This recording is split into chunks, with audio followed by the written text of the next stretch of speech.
بسم اللہ الرحمن الرحیم۔ الجنت انسٹیٹیوٹ کے زیر اہتمام تجوید کلاس کا آج چوتھا سبق ہے۔ آئیے اس کا آغاز کرتے ہیں۔ بسم اللہ الرحمن الرحیم۔ چوتھا کلمہ توحید۔ توحید کا معنی اللہ رب العزت کا ایک ہونا، یکتا ہونا۔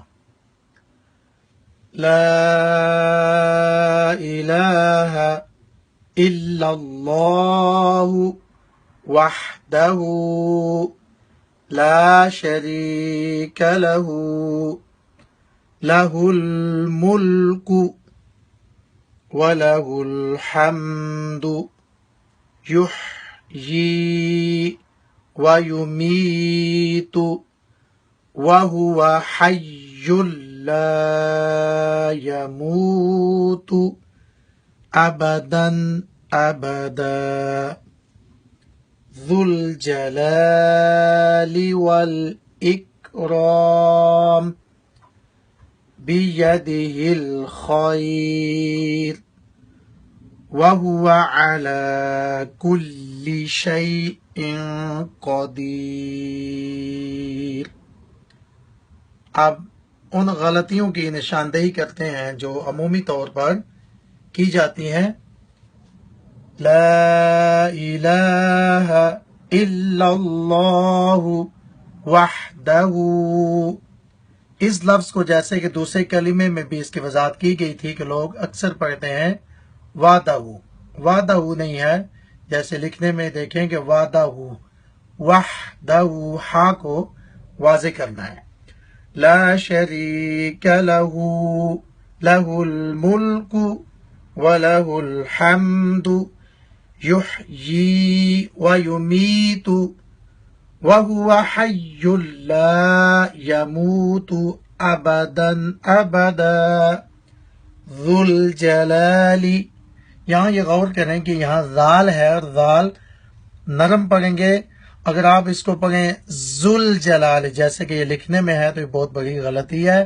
زا نہیں ہے بلکہ ذال ہے، اس کو نرم پڑھیں گے، زبان کی نوک اوپر والے دانتوں پر لگا کر پڑھیں گے۔ ذل جلالی، اگر ذل جلالی نہ پڑھیں، نرم نہ پڑھیں تو پھر زا بن جائے گا، جو کہ بہت بڑی غلطی ہے۔ ذل جلال والاکرام بیدہ الخیر، خا کو فل موت پڑھیں گے، خیر نہیں پڑھیں گے۔ اکثر لوگ اس کو بیدہ الخیر پڑھتے ہیں، خیر نہیں بلکہ خیر۔ وَهُوَ عَلَى كُلِّ شَيْءٍ قَدِيرٌ، آخر میں قاف ہے جو کہ نقطوں والا ہے، اس کو فل موت پڑھیں گے، پر پڑھیں گے، موٹا پڑھیں گے۔ اور اگر اس کو موٹا نہ پڑھیں تو اس کا تلفظ جیسے یہاں لکھا ہوا ہے یہ تلفظ بنتا ہے قدیر۔ اکثر لوگ اس کو قدیر پڑھتے ہیں، کاف کو جب باریک پڑھتے ہیں تو یہ معنی بدل جائے گا۔ قاف کو موٹا پڑھیں گے، نقطوں والا قاف، اس کو فل موت پڑھیں گے، اس کا تلفظ ایسے ہوگا قادیر قادیر، اور یہ ہے قدیر، قدیر نہیں بلکہ قادیر۔ اب آپ اس کلمے کو توجہ سے اور غور سے سنیے اور ساتھ ساتھ پڑھیے بھی۔ لا الہ الا اللہ وحدہ لا شریک لہ لہ الملک ولہ الحمد یحیی ویمیت وہو حی لا یموت ابدا ابدا ذو الجلال والاکرام بیدہ الخیر وَهُوَ عَلَى كُلِّ شَيْءٍ قَدِيرٌ۔